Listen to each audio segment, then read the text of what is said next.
اللہ علیم حکیم، اللہ تعالی علم والا ہے، حکمت والا ہے۔ علم والا، حکمت والا، جو علم والا ہوتا ہے کبھی بھی ایسا حکم نازل نہیں فرمائے گا جس حکم کی وجہ سے اس کے علم کے اعتبار سے اگلا مکلف، اگلی مخلوق، اگلا انسان مشقت میں پڑ جائے۔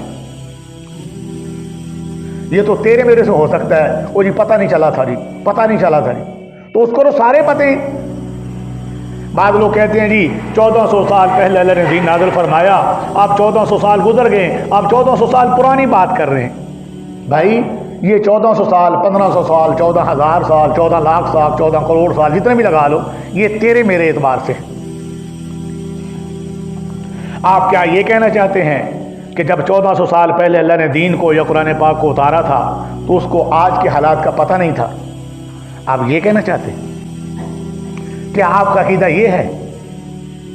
کیا اس ذات کو آپ رب اور خدا مانتے ہیں جس کے بارے میں آپ غلط فہمی کی وجہ سے شاید یہ سمجھتے ہیں کہ اس کو 1400 سال بعد امت کے یا لوگوں کے حالات کیا ہو جانے پتہ ہی نہیں تھا، تو اس سے پہلے ایسا قرآن نازل فرما دیے، ایسے احکامات نازل فرما دیے جس پر امت چل نہیں سکتی تھی؟ مجھے آپ بتائیں یہ بات کس حد تک آپ کو صحیح لگتی ہے؟ بھلا اللہ کے بارے میں یہ سوچا جا سکتا ہے؟ اللہ تعالیٰ کی ذات کے بارے میں یہ سوچا جا سکتا ہے کہ اس کو آج کا پتہ نہیں ہے اور اس کو قیامت تک آنے والے آخری دن تک کے حالات کا علم نہیں ہے؟ وہ تو علیم ہے،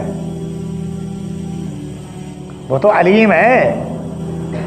یہ تو پھر اس پر الزام لگ گیا۔ اس لیے جب کوئی ایسا حکم بیان ہوتا ہے تو اللہ تعالیٰ اس کے بعد فرماتے ہیں واللہ علیم، وہ جاننے والا ہے، اس کو سارا پتہ ہے۔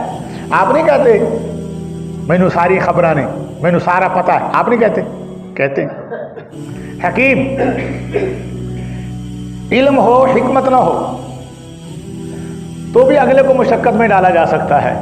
اللہ تعالیٰ کی ذات علم بھی رکھتی ہے اور حکمت بھی رکھتی ہے کہ انسانیت کے نفس اور انسانیت کے مزاج اور انسانیت کی فطرت اور انسانیت کی طبیعت کے عین موافق اللہ تعالیٰ نے احکامات نازل فرمائے۔ 1400 سال پہلے اللہ تعالیٰ نے احکامات کا ایسا مجموعہ اتارا کہ اگر 14 ارب سال بھی گزر جائیں اور 14 ارب سال بعد بھی قیامت آئے گی تو ایک انسان کو ایک حکم کے لیے بھی کسی نئی آیت کی ضرورت نہیں پڑے گی۔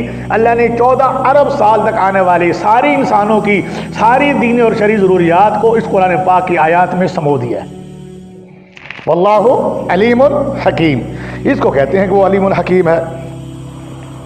واللہ یرید ان یتوب علیکم، اور اللہ تعالیٰ پھر تم پر رجوع کرنا چاہتے ہیں، تمہاری توبہ قبول کرنا چاہتے ہیں، تم اس میں ترغیب دینا چاہتے ہیں کہ تم توبہ کرو۔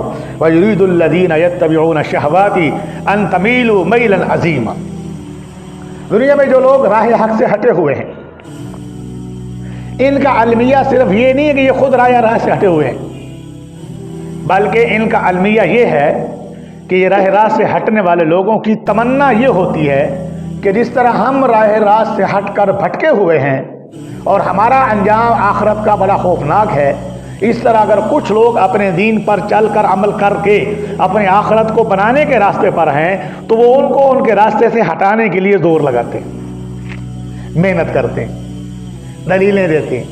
وَيُرِيدُ الَّذِينَ يَتَّبِعُونَ الشَّهَوَاتِ، جو خواہشات کے پیچھے چلنے والے لوگ ہیں وہ اس بات کی تمنا رکھتے ہیں ان تمیلوا میلا عظیما، کہ تم اپنے دین سے بہت دور چلے جاؤ، تم راہ راست سے بہت دور چلے جاؤ اور پھر انجام کے اعتبار سے تمہیں بھی وہی انجام بھگتنا پڑے جو ان کو بھگتنا پڑے گا۔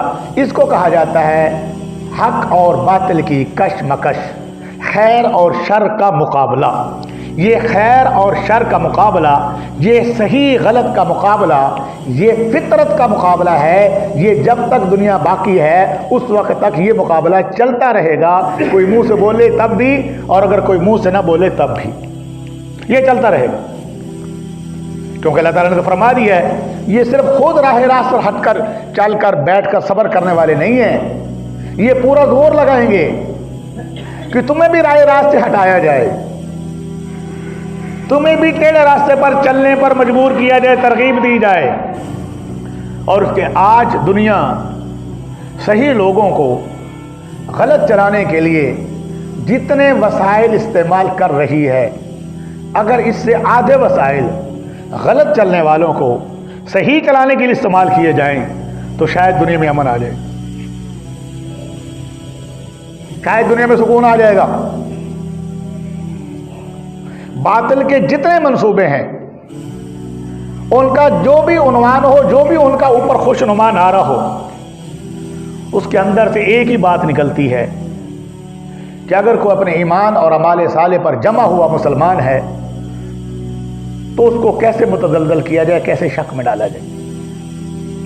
اور آج آپ دیکھ لیں کہ آج ہم پر جو فتنہ آیا ہوا ہے یہ شک کا فتنہ ہے۔ آج ہمارا مقابلہ براہ راست باطل سے نہیں ہے، وہ پیچھے چلا گیا ہے۔ کہتا نا لوہا لوہے کو کاٹتا ہے، انہوں نے ہمارے مقابلے میں ہمارے لوگ کھڑے کر دیے۔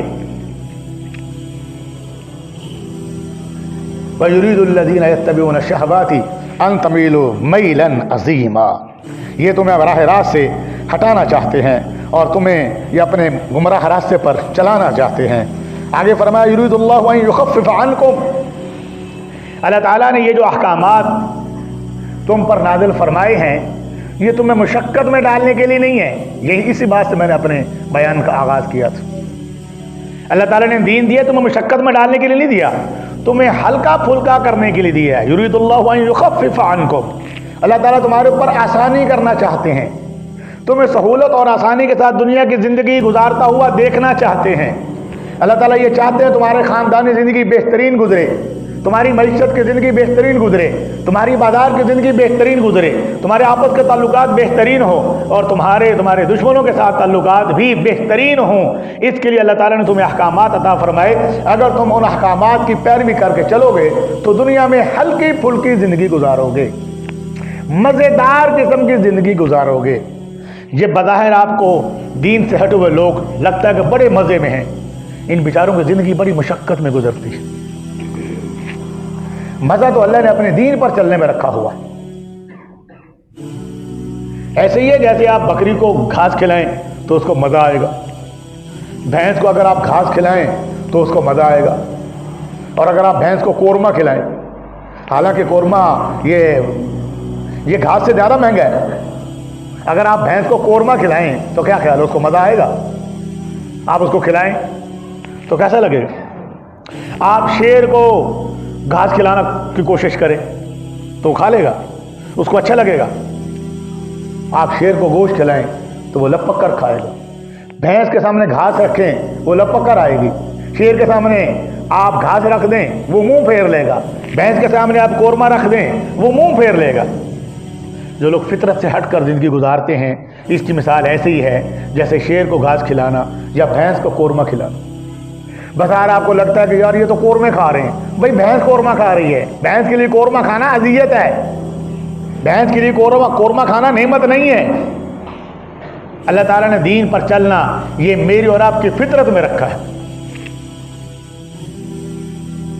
یرید اللہ ان یخفف عنکم وخلق الانسان ضعیفا، اور اللہ تعالیٰ فرماتے ہیں کہ یہ انسان اپنی فطرت کے اعتبار سے تھوڑا سا کمزور بھی واقع ہوا ہے، یہ کمزور پیدا کیا گیا، یہ زیادہ دیر تک مقابلہ نہیں کر سکتا، معصیت سے بچنے کے لیے زور لگا سکتا ہے لیکن اس کے معصیت میں پڑنے کے چانسز بہت زیادہ ہیں، یہ پڑ جاتا ہے، بالآخر ڈھیلا پڑ جاتا ہے، کمزور ہو جاتا ہے۔ بعض مفسرین نے خلق الانسان ضعیفہ کی تفسیر کی ہے ای فی حق النساء، کہ عورتوں کے معاملہ میں یہ کمزور واقع ہوا ہے، بہت جلدی بہک جاتا ہے، بہت جلدی پھسل جاتا ہے۔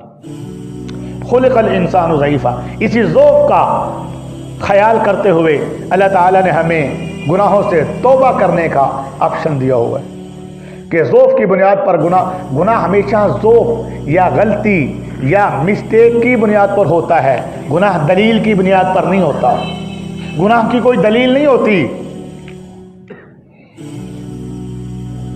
کہ آپ اس کے حق میں دلائل کھڑے کرنے شروع کر دیں۔